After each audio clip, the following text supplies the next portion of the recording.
So now we're on to question 3. Well, question 3, let's see if I can fit this in here. I guess I think I scrolled in just a little bit too much here. No, wrong way, Mike. We'll try that. Okay. You have 1 mole sample of a van der Waals gas. So again, this is not an ideal gas situation. So think of the van der Waals equation already. 1 mole of it. Compressing. So you're squishing this. It's like a piston assembly, and you're going from 1 volume down to a smaller volume. And as soon as they use the words at 300, it's making you think it has to be constant temperature, or at least the initial temperature was 300 and the final temperature was 300. At the moment, I don't see the word reversible here. If it was reversible, you could trust the fact that at each infinite sand grain step, that the temperature was basically the same all the way through. If it's not reversible, which this one doesn't say anything about that, as long as T1 equals the final T2, that's all that matters. In the process, this much work, right, is done on the gas. So it's a plus 20.2 from the system's point of view. Positive work was done on the gas. So given that someone says this is true, given this is true, right, they give you A, calculate the change in enthalpy for the process. Okay, so what's interesting, and if I had blank paper, it would probably help.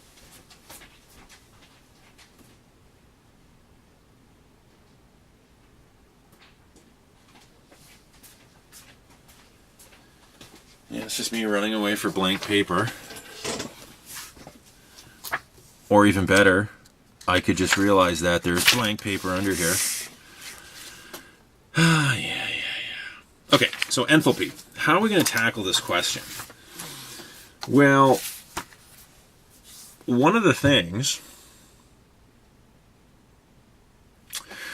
we know from our notes that dH is equal to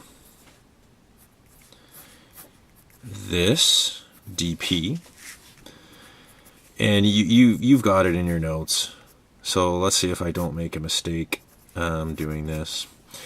We know that that quantity is Cp, and that's dt.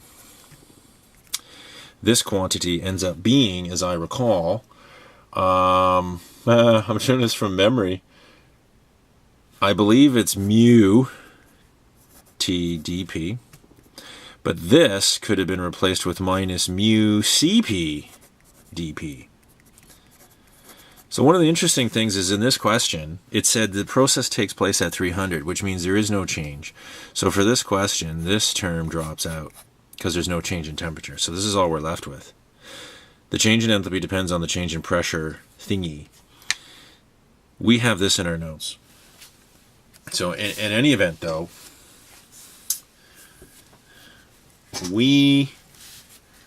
so let me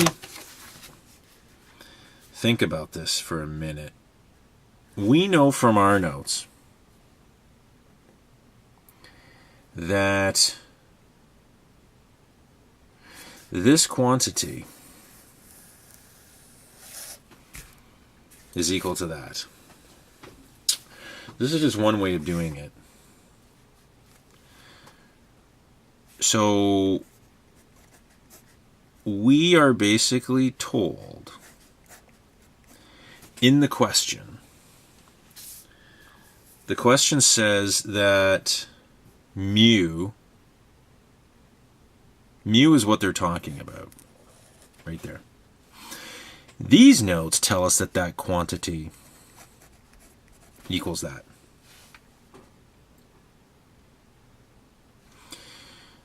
I can get rid of the negative and put it over here.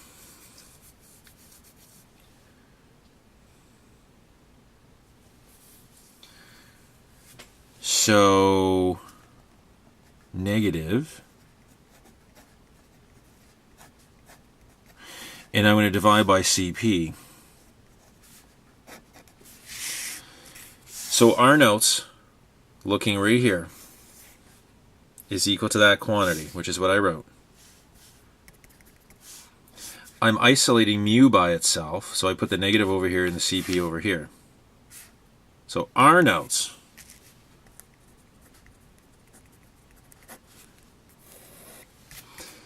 This question, question number 3, says for van der Waals gas, mu equals 2A over RT minus B over CP. Does everybody see what's happening here? They're saying for van der Waals it equals this. We're saying it equals this. So why don't I could call this equation 1 and I could call this equation 2. Can I set this equal to that? So I could do minus del P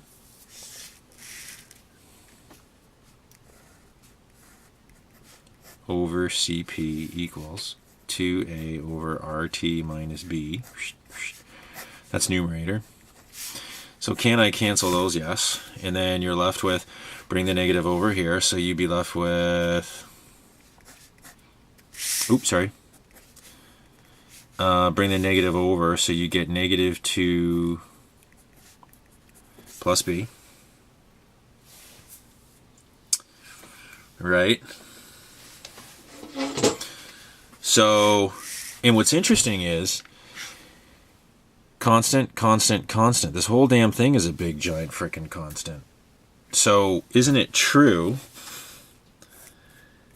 that this is something you could calculate, and it's a constant number? Like, you could calculate this right now. They give you A, they give you B, we know R, and we know T. So you could calculate a number for this right now. So why don't I just call that some constant?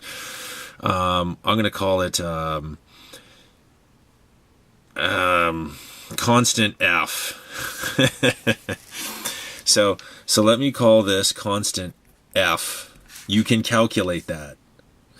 So now what we're going to do is say, how do we remove these ugly things? You can say the words, if T was constant, then what you're going to be left with is dH dP will equal this gobbledygook right here, which I called F, and you can calculate, get a number right now, F. Bring the dP over, F dP. Integrate this. Delta H equals the integral from whatever pressure 1 is to pressure 2 of F dP. F is a constant, bring it out, so you're going to get F times the change in pressure. Right? So in other words, this is P2 minus P1. Can we calculate? Yeah. So you're going to have to go back in here and you're going to have to calculate these two using the van der Waals, P2 and P1, take the differences. You've got that. So this is exactly how you would answer this question right down to this point. So you find your van der Waals equation, which, by the way, looks like nRT over V minus NB minus AN squared V squared. So P1 is whatever your first volume was. You calculate it, or sorry, P2, calculate that. And then P1 would be the initial volumes that the question gives you, and you calculate it. So you can calculate just like that. So that takes care of the setup for question 3.